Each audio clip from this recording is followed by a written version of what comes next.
Hello friends, எல்லாருக்கும் வணக்கம். நான் உங்கள் டேவிட் அன்பு. இன்றைக்கி நான் இந்த வீடியோவில் ஒரு முக்கியமான டைம் ஃப்ரேஸை கற்றுக்க போகிறேங்க. இதுக்கு முன்னாடி இது ரிலேட்டடாக இருக்கக்கூடிய ஒரு சில வார்த்தை நம்ம கற்றுருக்கோம். இருந்தாலும் இது ரொம்ப ரொம்ப முக்கியம். ஏன்னா அடிக்கடி யூஸ் பண்ணுறது நம்ம இங்கிலீஷில். சரிங்களா? ஸோ இந்த பர்டிகுலர் கான்செப்டை அண்டர்ஸ்டாண்ட் பண்ணிக்கணும் அப்படின்னா வீடியோவை ஸ்கிப் பண்ணாமல் பாருங்கள். அப்போ தான் உங்களுக்கு புரியும் என்னென்ன டென்ஸில் யூஸ் பண்ணுறோம் அப்படிங்கிறத நீங்கள் அண்டர்ஸ்டாண்ட் பண்ணிக்க முடியும். சரிங்களா? ரைட். இதான் ஃபஸ்ட் டைம் நம்ம சேனலுக்கு வந்திருக்கீங்க. மறக்காம நம்ம சேனலை சப்ஸ்கிரைப் பண்ணிட்டு பெல் பட்டனை கிளிக் பண்ணி வச்சுக்கோங்க. அப்போ தான் நான் போடுற வீடியோஸ் உங்களை தொடர்ந்து வந்து சேரும். நம்ம டிலே இல்லாமல் வீடியோக்குள்ளே போயிடலாம். ஃப்ரெண்ட்ஸ், ஒரு முக்கியமான விஷயம், அடுத்த மாதத்துக்கான பேசிக் டு அட்வான்ஸ் கோர்ஸுக்கான அட்மிஷனும் 1-on-1 ஸ்பீக்கிங் கோர்ஸுக்கான அட்மிஷனும் இப்போ ஸ்டார்ட் ஆயிடுச்சுங்க. இதில் ஜாயின் பண்ணணும்னு நினைக்கிறவங்க இப்போ ஸ்ட்ரீம் ஆகிட்டு இருக்க இந்த நம்பருக்கு வாட்ஸ்அப் பண்ணுங்கள். நாங்கள் உங்களுக்கு டீட்டெயில்ஸ் சென்ட் பண்ணுறோம். ஃப்ரெண்ட்ஸ், நாம் தமிழில் பேசும்பொழுது நிறைய நேரங்களில் அப்பப்போ, தூய தமிழில் சொல்ல போனால் அவ்வப்பொழுது அப்படின்னு நம்ம சொல்லுவோம். இந்த வார்த்தைக்கு எக்ஸாக்ட் டிரான்ஸ்லேஷன் ஒரு குறிப்பிட்ட வார்த்தைகள் தான் இருக்குங்க. அதில் ஏதாவது 1-2 கற்று வச்சுக்கிட்டு நம்ம என்ன பண்ணிக்கலாம், யூஸ் பண்ணிக்கலாம். சரிங்களா?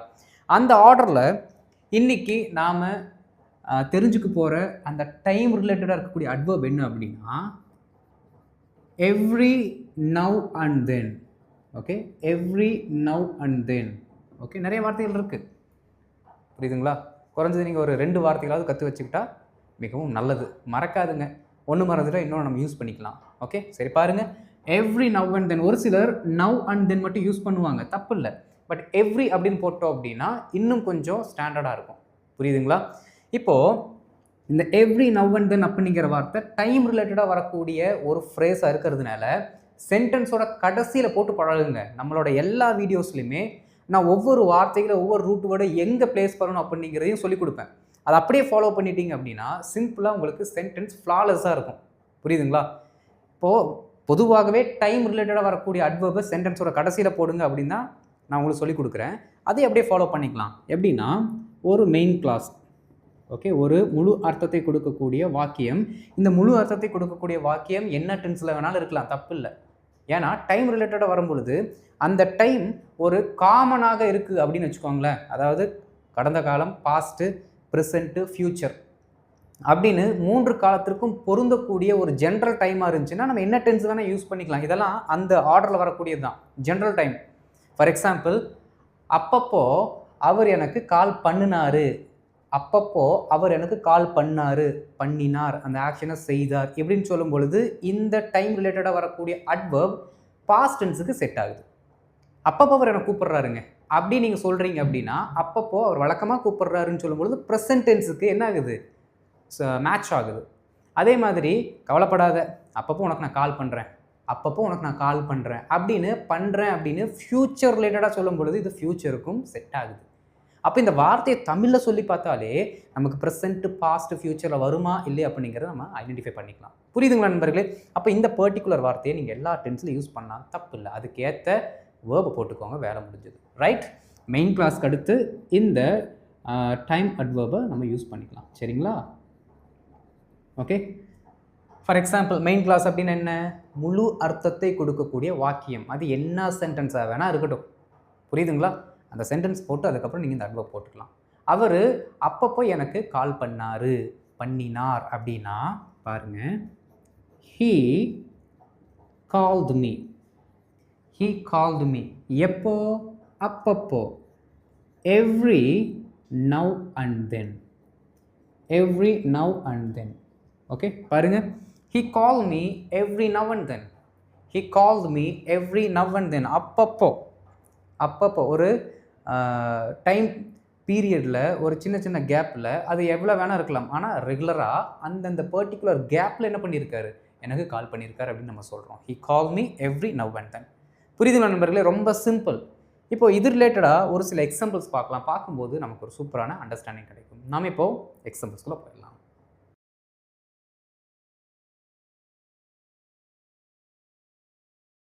இப்போ ஒரு சில முக்கியமான சென்டென்சஸ் நண்பர்களே, அடிக்கடி நம்ம யூஸ் பண்ணுறது, ஆனால் எந்த வார்த்தைகளை அந்த பர்டிகுலர் இடத்துல போடணும் அப்படிங்கிற டவுட் இருக்கும். ஏன்னா இதெல்லாம் ஜென்ரலான சென்டென்சஸ். ஓகே, சரி பாருங்கள். நான் கடைசி சில மாதங்களாக அவர்கிட்ட அப்பப்போ பேசியிருக்கிறேன். நல்லா கவனிக்கணுங்க. இந்த கடைசி வார்த்தை பேசியிருக்கிறேன், போயிருக்கிறேன் அப்படின்னு சொல்லும் பொழுது எப்போவோ நடந்த மாதிரி தான் இருக்கலாம். ஆனால் அது எல்லாமே ப்ரெசண்ட் பர்ஃபெக்ட் கூட கனெக்ஷனில் இருக்குது. அதாவது ஹேவ் ப்ளஸ் V3. ஏன்னா எப்போவோ நடந்த சம்பவத்தை உங்களுடைய பாஸ்ட் எக்ஸ்பீரியன்ஸை ப்ரெசென்ட் கூட கனெக்ட் பண்ணி நீங்கள் அதுக்கு உயிர் கொடுக்கறதுனால ப்ரெசென்ட் பர்ஃபெக்ட் அப்படிங்கிற டென்ஸுக்கு அதை நம்ம யூஸ் பண்ணோம். புரியுதுங்களா? பாஸ்ட்டு பர்ஃபெக்ட்டு எப்போவோ செஞ்சது, ஆனால் ப்ரெசென்ட்டில் அந்த எக்ஸ்பீரியன்ஸை கனெக்ட் பண்ணுறீங்க. அப்போ சொல்லும் பொழுது அங்கே போயிருக்கிறேன், வந்திருக்கிறேன் இப்போ நீங்கிற டோனில் தான் முடியும். பாருங்கள், பேசி இருக்கிறேன், அவர்கிட்ட நான் பேசியிருக்கிறேன். எப்போ? கடந்த சில மாதங்களாக, அப்பப்போ. ஓகே, ரொம்ப simple. I have spoken to him. I have spoken to him. Okay, அப்பப்போ அப்படின்னா every, now and then. அதுவும் எப்போவாமா? கடைசி சில மாதங்களாக. கடைசி சில மாதங்களாகனா எப்படி நீங்கள் சொல்லணும்? over the last few months. மனப்பாடம் கூட பண்ணி வச்சுக்கோங்க. அப்போ தான் இந்த மாதிரி சென்டென்சஸ் எல்லாம் சொல்ல வரும். மனப்பாடம் பண்ணி 4-5 டைம் பேசிட்டுன்னு வச்சுக்கோங்களேன். அதுக்கப்புறம் உங்களுக்கு செட் ஆயிரும், மைண்டுக்குள்ளே உட்காந்துக்கும், அப்படியே பிரிண்ட் அடிச்ச மாதிரி உட்காந்துக்கும். சரிங்களா? பாருங்கள், I have spoken to him every now and then over the last few months. over the last few months. இதுதான் மறக்கக்கூடிய ஒரு phrase. over the last few months. the last few months, over the last few months. Okay, பாருங்கள், I have spoken to him every now and then over the last few months. over the last few months, right? நாங்கள் அப்பப்போ அந்த கோவிலுக்கு போயிருக்கிறோம். Same tone, போயிருக்கிறோம். ரொம்ப simple. பாருங்க, we have visited that temple. அந்த temple. Okay, that temple. Okay, அடிக்கடி அப்படின்னா எவ்ரி நவ் அண்ட் தென். அடிக்கடி இல்லை, அப்பப்போ. அடிக்கடி அப்படின்னா அது ரொம்ப ஷார்ட் டைம் சொல்கிற மாதிரி இந்த ஆஃபன் அப்படிங்கிற வார்த்தை யூஸ் பண்ணுவோம். சரிங்களா? அது வராது. நம்ம எவ்ரி நவ் அண்ட் தென் அப்படிங்கிற வார்த்தை யூஸ் பண்ணுவோம். பாருங்கள், we have visited the temple every now and then. we have visited the temple every now and then. we have visited, போயிருக்கிறோம். நாங்கள் போனோம் அப்படின்னா we visited. நாங்கள் போவோம் அப்படின்னு சொல்கிறீங்களா? we will visit. ஆட நாங்கள் வழக்கமாகவே போகிறோண்டா அப்படின்னு சொல்கிறீங்களா? we visit. புரியுதுங்களா? டிஃப்ரென்ஸை புரிஞ்சுக்கிட்டு ப்ராக்டிஸ் பண்ணணும், தெளிவாக ப்ராக்டிஸ் பண்ணணும். Okay, right.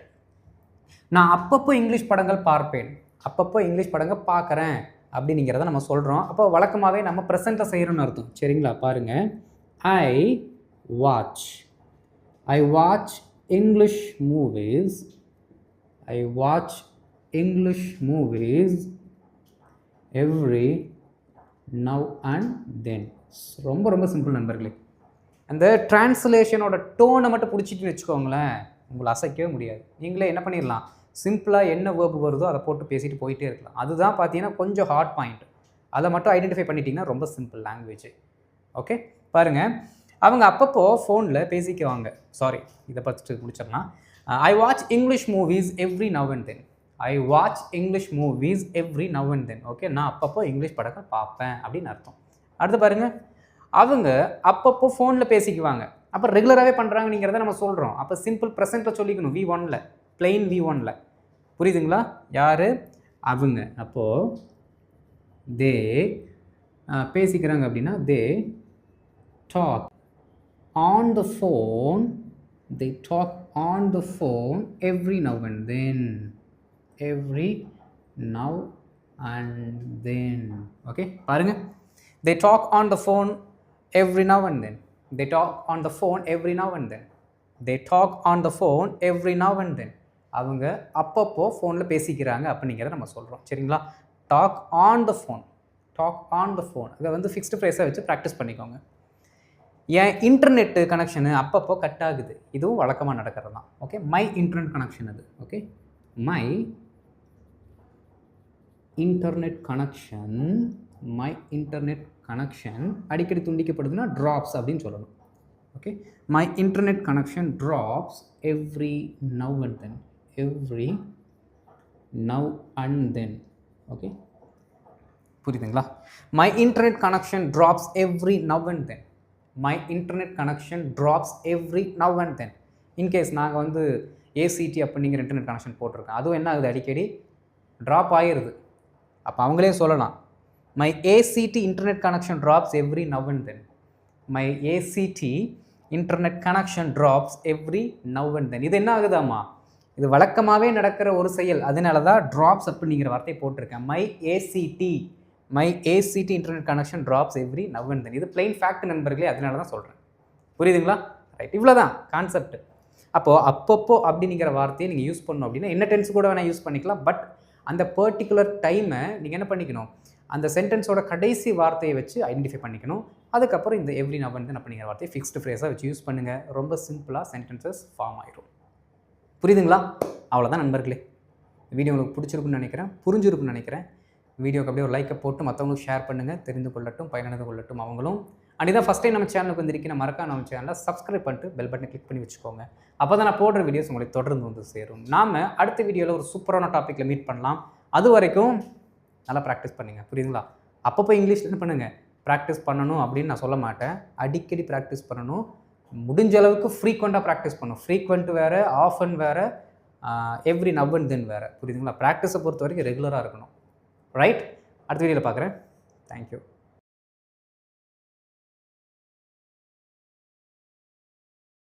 இப்போ ஃபஸ்ட்டு செட் ஆஃப் எக்ஸாம்பிள்ஸ் பாருங்களேன். டென்சஸ் வந்து மிக்ஸ்டாக தான் இருக்கும். நான் கோவையில் வேலை செய்த போது, கோவையில் வேலை செய்த போதுன்னு இருக்குது அப்படின்னாலே தெரியுது நமக்கு இது பாஸ்ட்டில் தான் வருது அப்படின்ட்டு. அதுவும் உங்களுக்கு புரியல அப்படின்னா கடைசி வார்த்தையை பார்த்துட்டிங்கன்னா வேலை முடிஞ்சுது. புரியுதுங்களா? கடைசி வார்த்தையை பார்த்தீங்க அப்படின்னா உங்களுக்கு ஒரு ஐடியா கிடைக்கும். அப்பப்போ என் ஊருக்கு போவேன். நல்லா கவனிக்கணுங்க.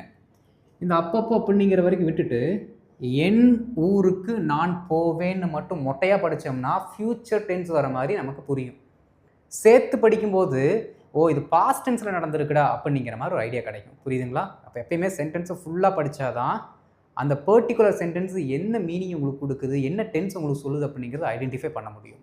ஓகே, பாருங்கள். நான் கோவையில் வேலை செய்த போது அப்பப்போ என் ஊருக்கு போவேன். அப்பப்போ மந்த்லியாக இருக்கலாம், 3 வாரத்துக்கு ஒருக்கா இருக்கலாம், 2 வாரத்துக்கு ஒருக்கா இருக்கலாம். புரியுதுங்களா? அந்த கேப்பை தான் நம்ம அப்பப்போன்னு சொல்கிறோம்.